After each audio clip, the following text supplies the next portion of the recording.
Hi, I'm from the future, and it took me 1.21 gigawatts to travel to see what happened to the stock market. I saw a crash, but now I'm back, and it's heavy, Doc. Today we're talking about the stock market because it's been reaching an all-time high. And the question that's been on my mind, and I'm sure yours as well, is, are we in a bubble? And should we buy some stocks, or should we sell or sit back and wait? And that's what this video is going to be talking about. But first, I want you to be aware of something that companies have figured out. It's very sneaky and very creative, and I think we're going to see a lot more of this in the future, but let me show you what I'm talking about. And the way they pump the stock is with something called a stock split, which looks a little bit something like this. So imagine that this is a stock right here. So a company will take a stock and do what's called a 2-for-1 split. So 3, 2, 1, just like that. So now you have twice as many stocks that are worth half as much to attract new investors, except you and I know that it's still the same old $10 stock, and that is how they get you. Come on, that was pretty good. Smash the like button if you were fooled, and get back to bed. It's probably 2 a.m.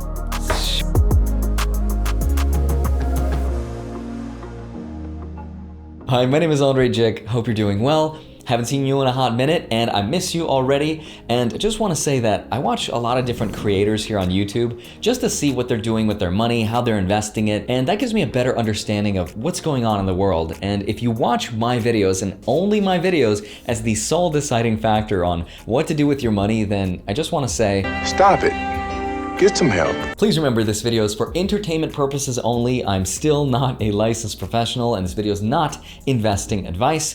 All entries become our properties, employees are not eligible, entry fees are non-refundable, local restrictions apply, void where prohibited, except in Indiana. Now that we got the disclaimer out of the way, bonus points if you can name that quote. If you had your money invested in the stock market, you could have gone to sleep in February. And if you slept all the way until the middle of August, when you woke up, you would have barely noticed any difference with regards to what happened to your money despite the stock market crash of 2020. In order for us to be considered in a bear market, the stock market had to have fallen by at least 20%, and we definitely qualified because we fell 34% this year alone, and the average time that it takes the stock market to recover back to its normal has been about 4.2 years when averaged out over the entire lifespan of the stock market. Except we didn't recover in 4.2 years.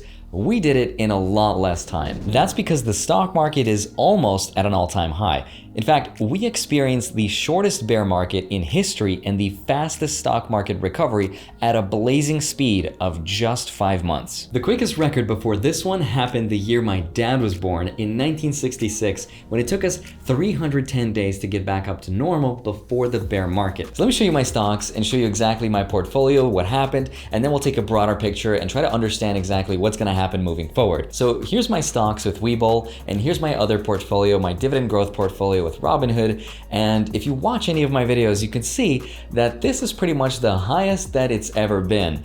Except unfortunately for me, for the first time in my investing career, my beloved dividend income has experienced negative income growth when compared to the same time last year. I would be so surprised that every single month my income kept climbing and climbing higher when compared to last year, despite the economy. And I predicted in my last video that this month could very well change all that, and I was right, because due to a series of unfortunate events, my lemony snickets haven't done so well. So let me show you a closer, nerdier look at exactly why that is. So first, let's open up the handy dandy spreadsheet, and by the way, it's got a new facelift and it's amazing. Somebody on my Discord channel sent me this by the username of Sushi is Life 801, and I love you and I love sushi. Couldn't agree more. Can't thank you enough. Check this out. Before the redesign, not bad. Not bad. I like it. It's not too bad. But check out the after. Wow. Sweet mother of monkey milk. I love it. If you want me to make this available as a default, let me know in the comments below and I'll leave the link in the description. I'm sorry it's behind a paywall. Anyway, based on my income from last year in July, I was paid $484.07. Now, in the ideal world, my income would be growing at 6% per year, assuming that I just reinvest those dividends. Except if we open up Robinhood right now and go to the bottom right-hand corner and click on account statements, and if we go to July and I open this up, you can see that I earned $456.84, which is $27.23 less than what I want to be earning, which represents a 5.6% decrease in the opposite direction. Now, $27.23 is thankfully not that much money, so I will live, and that's because I'm diversified across so many different stocks and so many different sectors, which is how I designed for that to be. And in a hypothetical scenario, if I was a retiree and I needed to pay all my bills, if I lost that income, chances are I'd probably be okay and I'd still be able to afford it, because we're not talking about hundreds of dollars, but it still makes me uncomfortable and I still want to know, why did that happen? So the first thing I would do is go over to my sector diversity, and I can tell by this beautiful pie chart, shows me where my income is coming from, which stocks and which sectors, and I try to keep this relatively even, but it's totally not. It's lopsided right now, and I can already tell just by looking at it, I'm Mr. Struggle when it comes to financials and energy, and that was a big part of my income. So that's unfortunate, but that's why I try to keep it even so it doesn't lose too much of my income. And if you're investing in dividend stocks, these decreases represent decreases that happened months and months ago in March, April, and May, and that's what's going on. So you won't have that dividend cut until the next payout, and it's gonna be really interesting to compare your income month over month, especially from last year, just to see how badly this was affected, and I'm suspecting that next month it's gonna be worse again. But this month, the culprit behind my decreased income was because of Wells Fargo, which cut its dividend by 80%, and that is enormous. And this means that instead of my usual 51 cents per share that I would get, next time I get paid in September, I'm only gonna earn 10 cents for every stock that I own. Huge decrease. Also this month in August, I'm going to get less from BP, which is another stock that I own a lot of. So instead of 63 cents per share, which I usually get, I'm now going to earn 31 cents per share come September. This represents a loss of $87 for the entire year, which doesn't sound like a lot, but if you have a few of these dividend cuts, this can quickly add up to several $100s, which might make or break the difference between affording my bills on time and not at all. Now, luckily, I'm not living off my dividend income just yet, so my income is largely intact, so I'll be okay. But that's the lesson here. Don't invest in just one stock or one sector, because then things could go wrong. I'm looking at you, tech, but imagine if I put all my money into something like Wells Fargo or BP. I'd be crying right now all the way to the bank after I wasn't able to afford putting gas in my car. Now, despite my income being lower, my overall stock value, the overall portfolio, is at an all-time high. So while my income is decreasing, my stocks are going up. Why is that?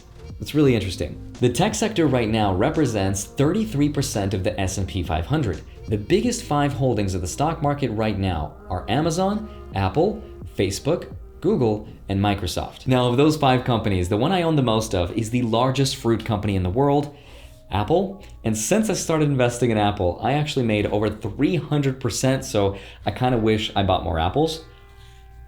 Watch this. Infinite apple glitch. No, I'm just kidding, I bit it in the back. Tricked you for a second though. Now obviously it's not just because of Apple that stock market prices are going so much higher. It's also because Papa Powell's injecting trillions of dollars of Fed stimulus money, providing more liquidity, making it easier for these companies to borrow money to run day-to-day operations. But also, like my parents, who set really low expectations for me when I was born, the analysts at the start of this pandemic set really low earnings reports for companies because they thought, these companies aren't going to make money. Except when the earnings reports came out, they beat those low expectations, so we got more confidence and we got more retail investors. People like you and I, people who use Robinhood, Webull, watch these YouTube videos. We piled on and started investing a lot more money, and those are all small partial reasons why we're seeing such relentless growth. But the question is, can this go on forever? If you think I know the answer to that question, let me remind you. Stop it.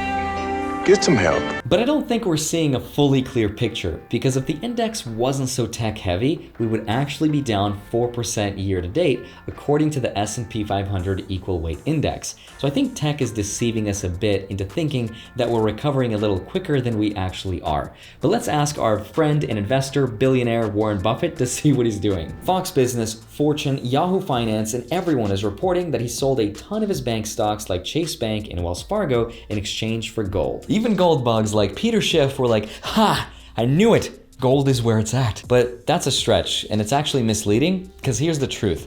Warren Buffett bought a company, ticker symbol GOLD, G-O-L-D. It's not gold itself. It's a company that actually mines the gold, sells the gold, and pays the investors of that stock a dividend. Warren Buffett is smart enough to understand that right now people are scared, they're panicking, so they want to buy more gold to protect their money.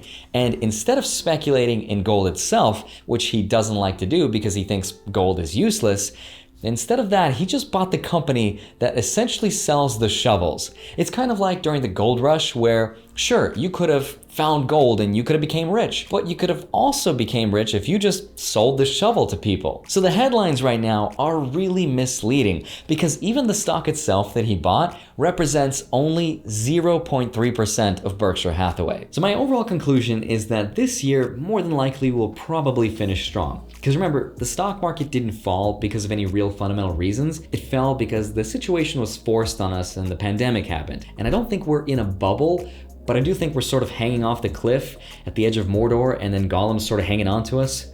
That sounded way worse than the actual bubble. But what I mean is stocks are higher than where they need to be, but we're not quite in a bubble territory either. And because there's still so much support from the Fed itself and so much stimulus money, chances are real estate and stocks are going to continue crushing it. But if there is a stock market crash, then it probably won't happen until after the election or at least until next year. And that's because if the stock market realizes that we're going to get a Democratic president, it's going to get scared of more taxes, more regulations, and the stock prices will go down. But then the stock market is going to quickly remind itself that Democrats are sort of like the Oprah of economics.